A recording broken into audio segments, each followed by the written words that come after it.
Ngayon, dual purpose po tayo, no? Nagawa tayo ng palaman, tabang, hawak natin ang baby natin pogi. Yan po, oh. Kasi po pang merienda po ito. Nagawa po tayo ng merienda. Merienda and also activity ni Ate Chloe. Pero, siyempre, tutulungan natin si Ate Chloe. Kasi we are supportive daddy, no? Baby, tama? Yan, tulungan natin siya. Kasi baby pa siya, hindi pa niya kaya lahat. Ganyan. Ganyan po. Ganyan. Tudurugin lang natin siya ng durog na durog. Pag gagawa tayo ng egg sandwich, no?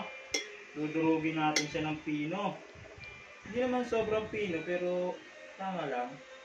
Tapos, after that, ilalagay na natin yung... Ako na! Ilalagay natin Tama na yung daw siya. Activity daw niya yan eh. mayonnaise.